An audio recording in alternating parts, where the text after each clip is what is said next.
Il birichino uscì a Torino dal 1885 sino al 1927. In questo 1927 vediamo il 5 marzo uscire il primo numero de I Brandè, per opera di Giuseppe Pacotto, Pinin Pacotto, Oreste Gallina e Vigin Fiuchet.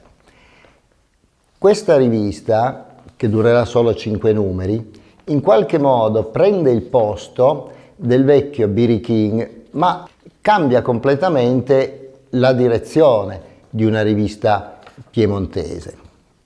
Pinin Pacotto già nel 1917 collaborò al Birichino con un sonetto, Come invei si vaglie. Qui vediamo già il nucleo di quella che sarà la sua svolta, di orizzonte, di prospettiva e di scelta linguistica.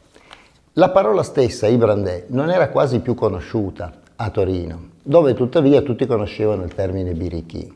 Qual è questo orizzonte? Qual è questa scelta? Lo dice lo stesso Pacotto.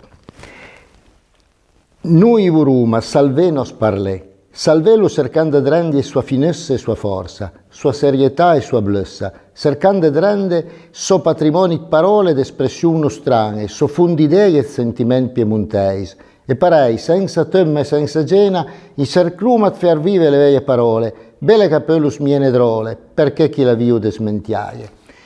E dice ai giù, fino adesso lei confondisse troppo rincu nel Piemonte.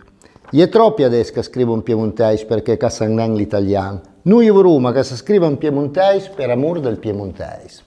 Il programma dei Brandè mi sembra chiaro. C'è tutto Pinin Pacotto e ci sono i contributi di autori che non sono più con noi, ma hanno segnato profondamente il cammino della cultura piemontese e della piemontesità. Sono Oreste Gallina e Vigin Fiuchet.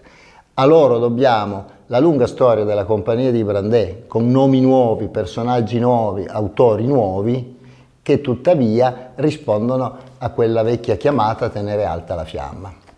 La Compagnia di Brandè ha segnato una nuova nascita, è stata una felicissima intuizione dalla quale sono nati tantissimi scrittori, militanti, studiosi, diverse generazioni che si sono succedute, che sono giunte fino a noi e che hanno poi sviluppato delle idee che sono cresciute e si sono diffuse. Pensiamo solamente alla riscoperta della bandiera piemontese nel 1968, che poi è stata assunta come bandiera regionale, quindi come bandiera di tutti i piemontesi, e tutte le idee che poi legano il Piemonte linguistico di oggi all'Europa. Pensiamo alla riscoperta che sta vivendo in questi anni l'Europa, la Catalogna, il Galles, la Bretagna e tutte le altre nazioni senza Stato d'Europa che vedono una nuova fioritura, ed è quello che lentamente sta succedendo anche in Piemonte e che si ricollega idealmente a quella felicissima intuizione di 90 anni fa.